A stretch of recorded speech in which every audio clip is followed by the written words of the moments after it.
श्रीदत्त मुनि की कथा आराधना कथा कोश।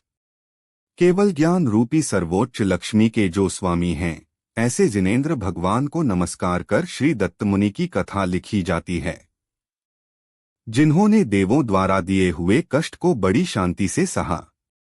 श्रीदत्त इलावर धनपुरी के राजा जितशत्रु की रानी इला के पुत्र थे। अयोध्या के राजा अंशुमान की राजकुमारी अंशुमती से इनका ब्याह हुआ था। अंशुमती ने एक तोते को पाल रखा था। जब ये पति पत्नी विनोद के लिए चौपड़ वगैरह खेलते, तब तोता कौन कितनी बार जीता इसके लिए अपने पैर के नख से रेखा खींच दिया करता था।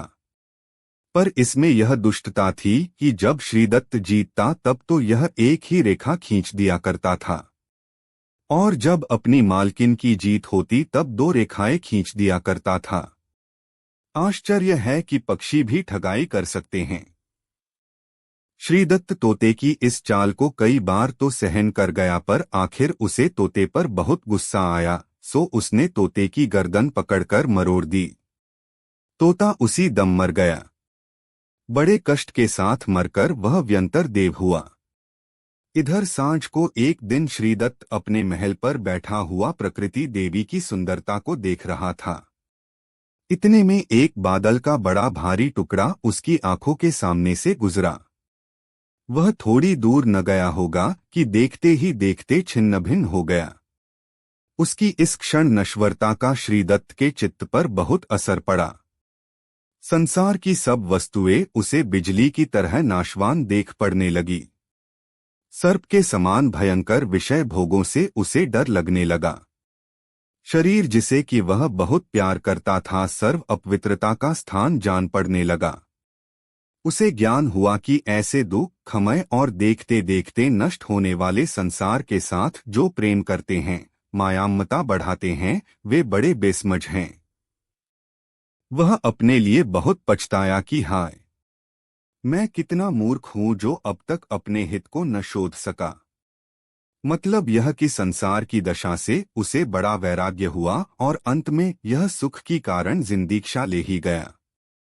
इसके बाद श्रीदत्त मुनि ने बहुत से देशों नगरों का भ्रमण कर अनेक भव्यजनों को संबोधा, उन्हें आत्महित की ओर लगाया। घूमते फिरते वे एक बार अपने शहर की ओर आ गए। समय जाड़े का था।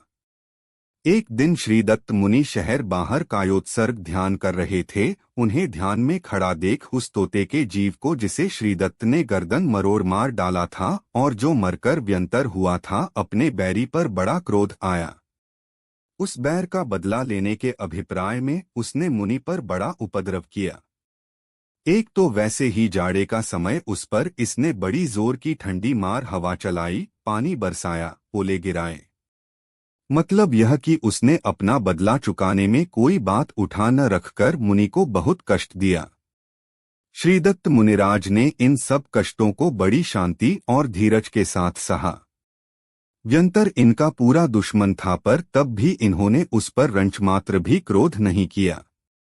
वे बैरी और हितु को सदा समान भाव से देखते थे। अंत में शुक्ल ध्यान द्वारा केवल ज्ञान प्राप्त कर वे कभी नाश न होने वाले मोक्ष स्थान को चले गए। जितशत्रु राजा के पुत्र श्रीदत्त मुनि देवकृत कष्टों को बड़ी शांति के साथ सहकर अंत में शुक्ल ध्यान द्वारा सब कर्मों का नाश कर मोक्ष गए। वे केवल ज्ञानी भगवान मुझे अपनी भक्ति प्रदान करें, जिससे मुझे भी शांति प्राप्त हो। आराधना कथा कोश से 64वीं श्रीदत्त मुनि कथा पूर्ण हुई। जिनवाणी माता की जय।